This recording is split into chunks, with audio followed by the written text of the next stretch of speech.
where they said that a top priority of the Biden administration is to reintroduce the war on terror, but this time on domestic soil. So they justify it now in the wake of 1/6, even though before 1/6, this was what you do understand that the war on terror and the idea that Muslims are inherently going to come over here and kill all of us, and that we have to be afraid of Muslims all the time, and that they are the scariest things in the world, that was not looking at the raw data and numbers.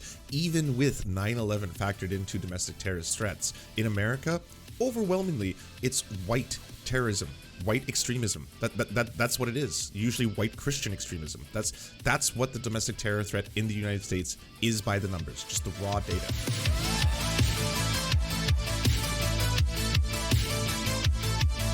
All right, we'll talk about real shit. Glenn, thanks so much for coming on.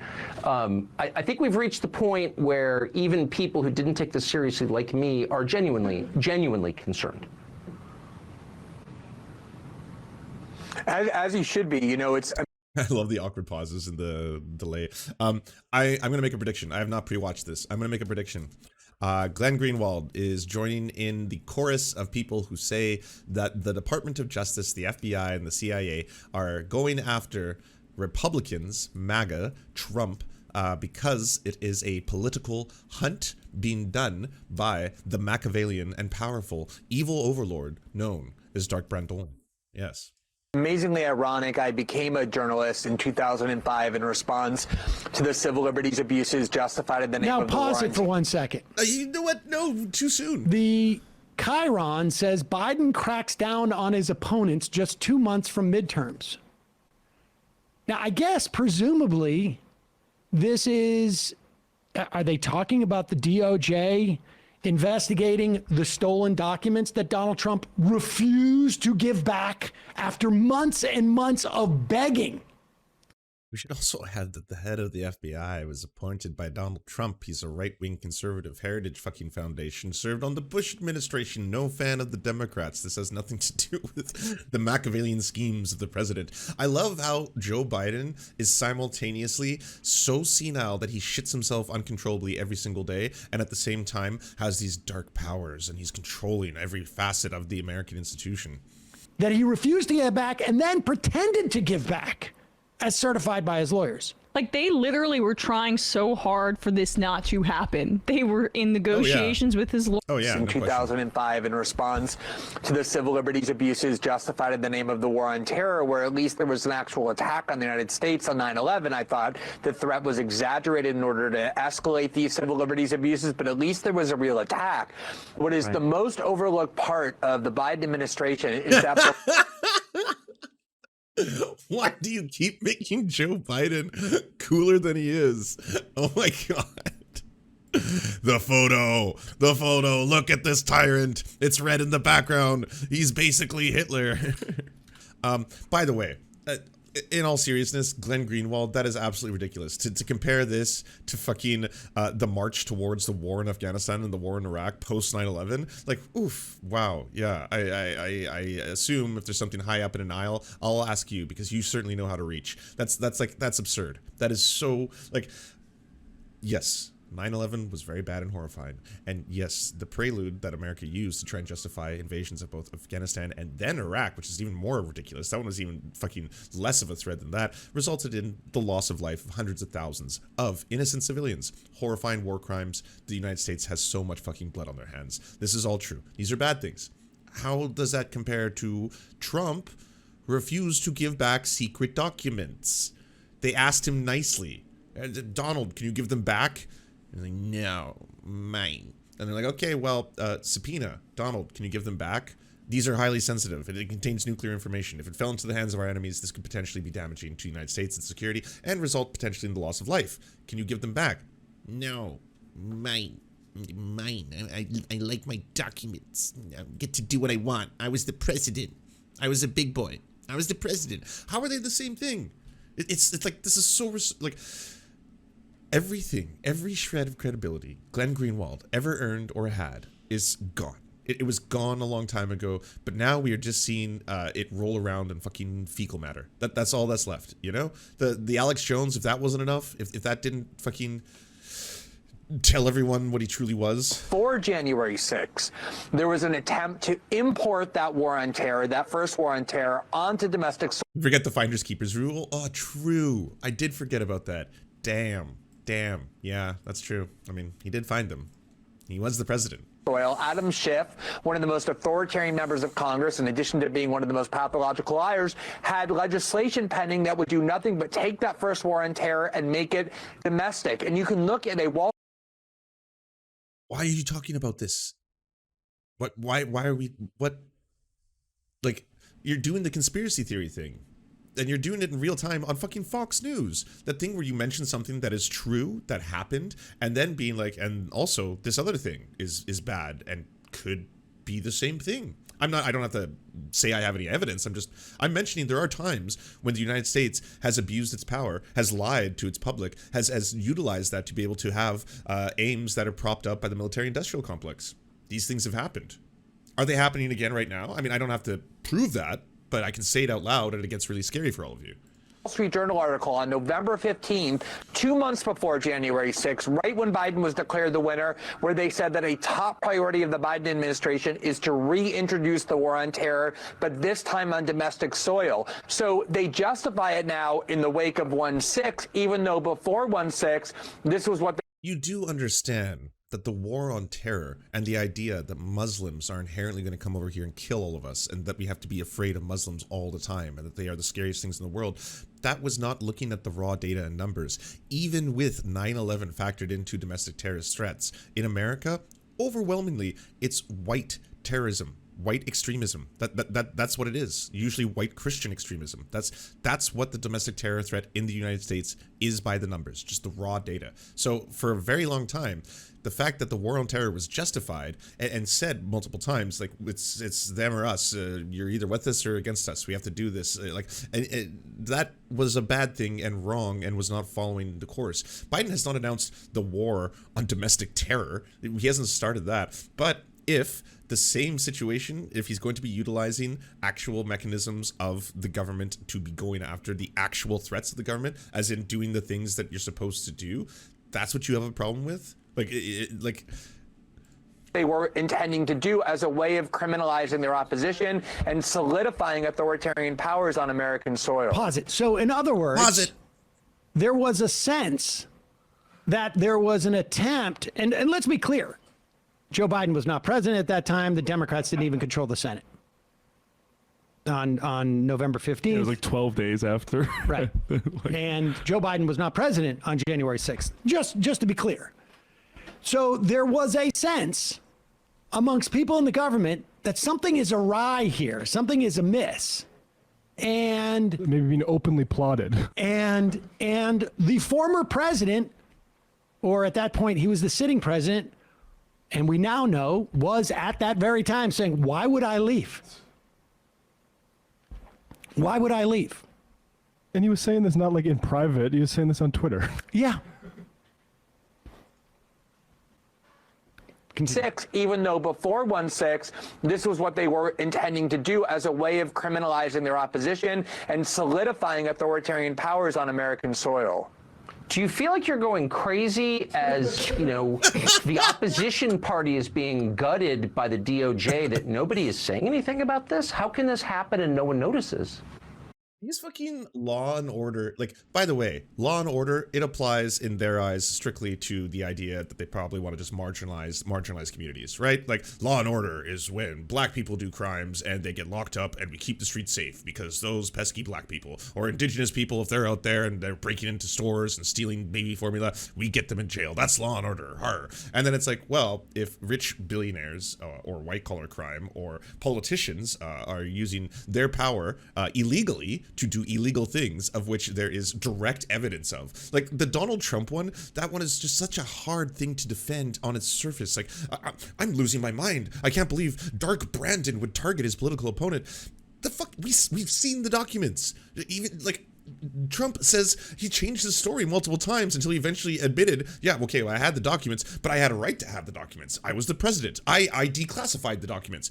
Turns out you can't declassify them. Turns out you don't have a right to hold on to them as the president. Turns out they belong in a safe and secure place, of which your house is none of those things. So, holy fuck. How is this still, like, and they asked him, like, this whole idea that this is like some massive fucking coup, or this is a fucking full-on, like, oh, this is the first salvo of a takeover. This is authoritarian dictator Dark Brandon who's trying to destroy his political opponent right before an election, right before a midterm, I might have you know, not the actual election for the presidency, but still, even that, they tried so hard to avoid this thing. They asked Trump, please, can we have them back? Like, that's because he was the president, by the way. That's because they understood the severity of what this meant. That's why they tried to subpoena him afterwards. That's why they didn't just raid him. They didn't just go right in there and raid him. And that's why, under all this scrutiny, even a Trump-appointed right-wing Heritage Foundation Bush-era motherfucker FBI director signed off on this. Because he knew, under the highest levels of scrutiny, no matter what, people are going to label this whole thing as maybe this is like some kind of a political move or whatever it is. No, we need these documents back. We need these documents back, and it's more important than the circus that's going to come from it. It's more important that we get these things back than everything else that will come from it. One of the most bizarre things is that skepticism towards the U.S. security state, the CIA, the FBI, the NSA, were long-standing principles of left-wing politics in the United States. Yeah. It was a staple of how the American left understood it. If you look at polling data or just the political framework now, where you see reverence for and belief in and applause for the CIA, the DOJ, the FBI, and the NSA is not on the American right, but on the American left. And it's the American right that has become skeptical of it precisely because it's being ushered in to punish criminals. This is kind of the same thing with censorship, you know, and free speech. It's like, hey, we don't have control over what big tech does. And you know, as a Canadian watching this, I don't have control over what the CIA or the FBI does. And guess what? I'm no fan of either of those institutions. I'm not here to defend the CIA or their history of going after civil rights activists, marginalized communities, stuff like that. But if someone really bad is kicked off of YouTube, like an Alex Jones, or if the FBI is going after a domestic threat of Donald Trump, yeah, I'm not going to sit there and be like, oh, okay, well, you see, my principle of not liking the history of the FBI supersedes my ability to say that this is, in fact, what should be happening because, again, Donald Trump is a bad person and this was a terrible and bad move and potentially a very, very dangerous one. But my precedent of always saying FBI bad supersedes that. So I'm unable to actually talk about this or have anything to say about it. We have to start with that. And the defund the FBI, defund the CIA, defund the blah, blah, blah crowd that is popping up, that only comes up when it's like our team is doing this, by the way. That's the only time the Marjorie Taylor Greens, the Stephen Crowders, the fucking Matt Walshes, all of these motherfuckers are like, oh, defund the FBI. Like, libs of TikTok. What was it? Maybe a week after the defund the FBI was really big on far right circles, was starting to at the FBI asking for help, be like, hey, FBI, look at this. It's like, oh, wow, that didn't last very long, did it? Dissent, and that's why they called January 6th an insurrection, even while Biden mocks people and says, oh, you can't overthrow the U.S. government with your weapons, you need an F-15, yet they turn around and say 900 people on January 6th is an insurrection. That's what they need to do to criminalize dissent on our soil. Right. And you called that early. There's a reason they're using that word. And to the rest of us, it was just annoying. But you saw immediately this was a legal precedent they were trying to set in order to do what they're doing right now. I appreciate. Like, did you not watch it? Have you not seen the testimonies, the evidence, the amount of people who have actually confessed, who are like members of like the Proud Boys, the Oath Keepers, stuff like that? Like this was an attempted coup. Just because it's like it was messy and was kind of more of a headless chicken situation, and it was more of like a mob thing than it was people like at the very top being like, all right, and now soldiers in the first line, advance the vanguard. Okay, now they're in. Now we send in the second wave. All right, the second wave is in there. Like it was just a whole mix of different things. QAnoners, right-wingers, racists, Oath Keepers, Proud Boys, all that kind of shit. You've got this like little fucking melting pot of horrifying terrible, terrible ideologies and people. And you shake it up, you get the President of the United States and all of his cohorts and all of the pundits all the way down the stream, getting them all real mad constantly, saying, hey, the election was stolen, the country's been stolen, they're trying to upend democracy, that we have to do something, we have to take our country back. Vice Pence is part of their team now, he's going to certify it, we have to stop Vice Pence, we got to do something, Rudy Giuliani, we must fucking summary execution, blah, kill them all, my brain is melting. Alex Jones out there, hey, every single one of you have to get out there, and we have to take back our country, let's do it, patriots, we're coming for you, commie bastards. All of this shit happening all at once, and yes, they were just lighting the gasoline underneath this whole thing, and then boom, yeah, it explodes, and you get people trying to get in there and hang Mike Pence. That's where it led, and it's not a good thing. If you're a fan of functioning democracy, if you're a fan of the ability to vote in elected leaders and not have tyrants, and tyrants who will not leave, by the way, this is the thing. Like, you're flipping this whole script as in, like, Joe Biden is the tyrant, Joe Biden is the criminal, Joe Biden is authoritarian because of all this. It's the opposite. Donald Trump is the tyrant. Donald Trump is a man-baby wannabe dictator who, again, could not accept that he lost a fair election. Like, that's all there was to it. He lost a fair election. And so afterwards, he's like, well, you know what? Fuck it. I didn't lose. Y'all lost. This isn't on me. Like, they stole it. They stole the election. Holy shit. Do you know what that implies? If they stole the election from Donald Trump, then yes, you are correct. Everything is justified in terms of people trying to take their country back because the country is no longer a functioning democracy. That's what that implication means. Witch hunt, the Emoluments Clause investigation from the House. Yeah, I saw this. Did you think it was a good idea to go through all of the fucking investigations and crimes that Donald Trump is under? House Oversight so Committee, bad. a House Ways and Means investigation into Trump's taxes, another House investigation into Trump's hotel lease, another House investigation. Pause it for 1 second. Just go back because we just passed the Florida DA investigation. Because we all know that the Democrats who are in charge of the federal government have an in with all the Republicans who control the state government. How about Georgia? How about the Georgia investigation? That's what I'm talking about. Yeah, that's why this is so ridiculous. Like, and for Glenn Greenwald to come out and fucking push this conspiracy theory that this whole thing has to do with fucking the Dark Brandon and his Machiavellian schemes trying to take over all his political opponents. It's comical. The whole thing is comical. There is multiple investigations into Trump or into Trump associates that are being done in states that are controlled by Republicans. You know, the head of the FBI is a right-winger, is a Republican. Like, it's not a hunt in the sense that they're going after people specifically for their politics. This is how the right is trying to frame the whole thing, and Glenn is obviously doing what he always does, which is heavy lifting for them. But that's why Mike Lindell is coming out now and being like, you know, they just did this because I voted for Trump. And it's like, no. If they were going after every single person who voted for Trump, I mean, there'd be, what, 60, 70 million Americans that would have to be arrested tomorrow? Yes, he has that on there. Fulton the DA, County, yeah. The Georgia. Yeah, look at it. Okay. It's good. I mean, it's just so funny. Like, yes, of course. And this is proof of Biden's authoritarianism as opposed to Trump's corruption. Like, Exactly. Here's the laundry list of things that the Republicans did that are probably illegal and investigations that they're that's under. very But it's effective. really And a pretty proof big that Biden's out of control. All right, let it run. Witch hunt, the Emoluments Clause investigation from the House Oversight Committee, a House Ways and Means investigation into Trump's taxes, Fulton another County House DA. investigation into Trump's hotel Michigan lease, Voting Rights Act. another House investigation into foreign gift disclosures, a D.C. probe into Trump's inauguration fundraising, another similar investigation from the Southern District of New York and the Eastern District of New York and from New Jersey's Attorney General, one impeachment investigation into a regular phone call with Manhattan Ukraine, DA, a second Westchester impeachment DA. investigation into January 6th, yet Like, it looks so bad. Like, look at all the crimes and investigations he's under for right now. Oh, silly. Do you enjoy the Serfs but prefer not to have to use your eyeballs? Many are saying this. Well, we've got the solution for you. It's the Serf Times in podcast form. Available on most major podcasting networks now. If you enjoy it, please consider leaving a good review and feedback because it really helps the show out, apparently, and it's free, just like the podcast. To our gods, Xander Corvus and Peyton L. Juste, we shall spend many a generations building mighty cathedrals in your honor. To our monarch, Tom Spiker, we are but your oafish jesters, here to offer you a laugh at any opportunity.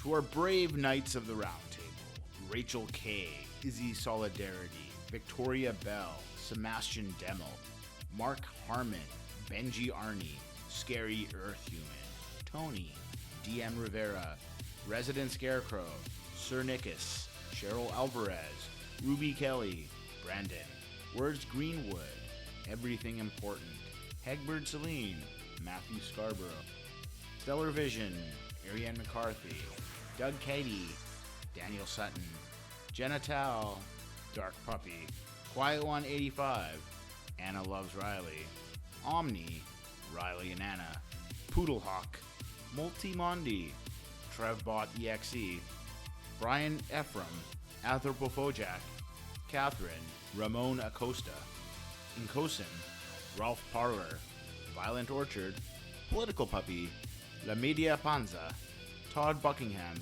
and Todd La Jeunesse. We salute our valiant heroes off to fight injustice everywhere.